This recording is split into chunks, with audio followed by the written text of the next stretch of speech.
the level of connection, that social connection that we have, has been Mm. transformed in a way that you can see instances where it's either artificial, simulated. Certainly, you can Yeah. see that with the sex industry that we've gone, at least from, in the old days, you had to go visit a brothel, you had to go visit, a house of prostitutes or whatever, if you were going to pay Mm. money for sex. And now it's virtualized. Well, the same thing can happen with something like empathy in general, where it becomes, rather than like an instantaneous kind of a, it becomes a, what am I trying to say here? Rather than like a reactive emotion where it's like, oh my Mm. gosh, I see a homeless person, I'm going to give them money because I empathize with that person. It's more of a, I'm going to contribute in a way that, and I'm not like, I think everyone wants to represent themselves as an empathetic person, whether they feel that empathy or not. And so I guess Mm. there's different levels of confusion, or the lines being blurred between what is maybe an authentic empathy and then what is a simulated empathy, and then Yeah. sort of a confusion in between where you're not sure if you're doing it because you truly believe in it, or if you're just doing it because you think it will help you get into grad school or whatever the case may be. Yeah. And that Yeah. is I think almost a religious aspect of a culture, at least in the Western world, where we've kind of had a revolution in the last 200 years where um, intelligentsia began to deconstruct religious traditions. and Mm. and you could, I mean, that's, it's not the first time this has happened in history. You could say the Buddha did this with Hinduism. You could say that Jesus did this with Judaism.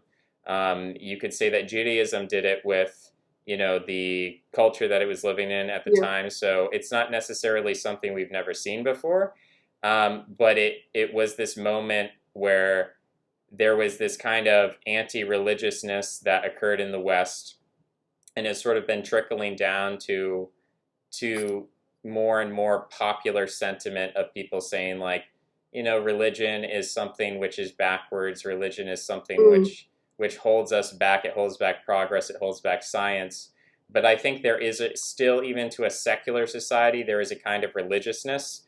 There are still rituals, and they are still connected with um, axiomatic, sacred objects that are now abstracted, rather than being Yeah. something like, I worship the object, I worship the shrine, I worship the icon. Now it's like, I worship the NGO, I worship the, and it's not even necessarily a bad thing. This could be, I could be describing something that is positive and something that takes us to a higher, more intelligent level of humanity or something like that. But I think there is a parallel between the way that people might have practiced ancient religious customs versus the way that people now interact with social movements, and the way that people interact with, charitable organizations, volunteer organizations. And there is, I guess I have a great deal of skepticism about it, because I think there's a level of arrogance that people have that you actually don't see necessarily in older cultures. The idea of Yeah. being so like, we can look at, I mean, we can say that whenever there's a religious transition, there is always this reaction of like, now we're saved, now we have the better version or something like that. Mm. But the extent to which there you have vast numbers of people, and the reason I say this is because I grew up in a secular environment, and I did believe, and I got caught up in social movements which were anti-religious in nature. And Okay. over time, um, I guess I started to get pushback on that when I interacted with people, because people don't Mm. like being told like religion is stupid if they're religious. So I tried to understand it, um, rather than just being reactive against it. And I started looking at it like, okay, well, what is religion fundamentally? And then started looking at the way I was living my life, and I'm like, okay, well, if we look at religion not just in terms of the nominal descriptive terms of religion, but we look at like religion as a ritual practice, then what are the ways in which I am religious in that deeper sense already, even as someone who would say, oh, I'm not a religious person, but what are the ways that I interact with ritual and with the sacred? What do I conceive of as the sacred? And what do we conceive of in society as being sacred? What are our sacred objects and cultural artifacts? And what is our history? What is our narrative of history? What is our demonology? And what is our pantheon of gods and angels and things like that? Because I think psychologically, that is part of what defines humanity, is that we think in terms of the sacred, and we think in terms of angels and demons, and for sure. and celebrity culture is a huge part of this. And there's a great YouTuber called John David Ebert, who is he's sort of someone who's like on the periphery of academia. Like, he has been on YouTube for like 11 years now, and he likes to interview various people, and he's kind of been around since the 90s. So what's his name? John David Ebert. Okay. He is really interested in looking at the distinction between postmodernity, which is a pretty like well-defined term in the mainstream, and then he introduces a new term called hypermodernity. Oh, yeah. And the distinction, and I guess he didn't invent the term necessarily, but he's really interested in kind of looking at it rigorously and defining it and exploring it. So he really looks at the internet as this defining aspect of hypermodernity versus postmodernity. And he's very into Spangler, and so he's very much into, I mean, he's pretty much into every like weird esoteric German philosopher, like Rudolf Steiner, Jean Gebser, Heidegger, etc. So he's really into these guys, and he's like, Spangler essentially said that, you know, the decline of the West means that we're going to go into some kind of new civilizational stage.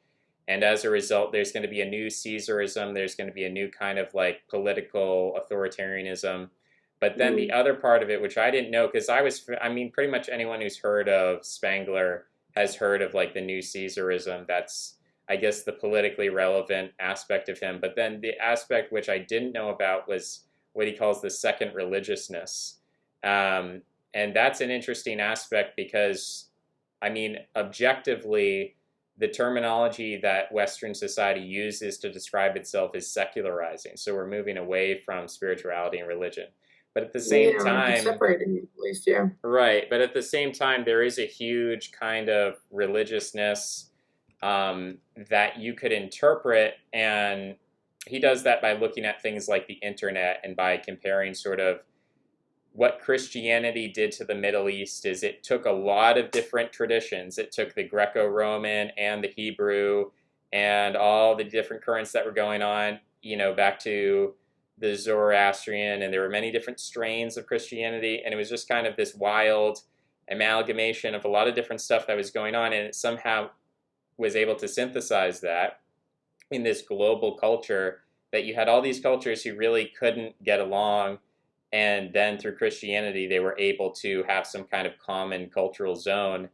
And he's arguing that essentially the internet is this religiousness, this second religiousness, that it has the potential to synthesize, you know, Chinese culture with American culture, with you know, all those different things together, which is an interesting idea. I don't know if things are exactly going to play out that way, but I think it's interesting at least to look at that in terms of if you were someone who was a culture shaper, if you were looking at shaping the world, if you were the head of an NGO, if you were at the top of one of these bureaucratic organizations, and you're like looking for cues and you're looking for direction and what should we do, how should we use our power to shape the world, you might look at someone like Spangler and be like, well, he says that there's going to be this second religiousness, and maybe we should use the internet to try to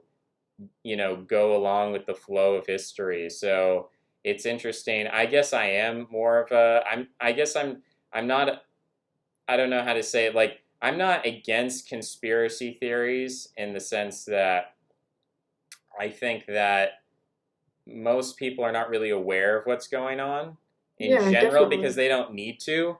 Like, Yeah. I wouldn't expect, so you're studying medicine, and I'm never going to know as much about medicine as you do because I don't study medicine. Mm.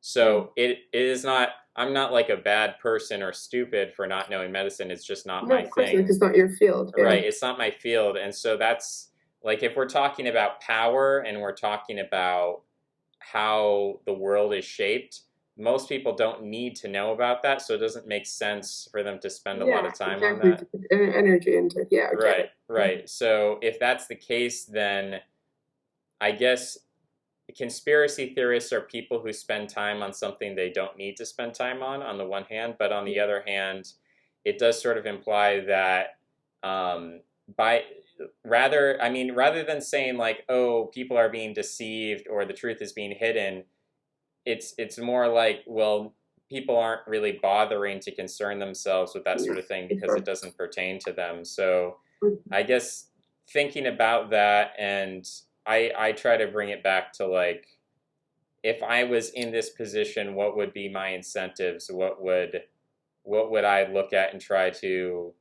like, if I had that kind of influence, what would my tendency be? Who would I look toward as inspiration and that sort of thing?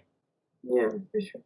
What time I'm is it? sorry if I sometimes like just like I smile a lot. I think it's really I think it's so refreshing to hear a person be so passionate about something or like just like being you're a bit geeky about it and I like it. It's really nice and I like listening to you speak. So yeah, but no, I do agree and I think it's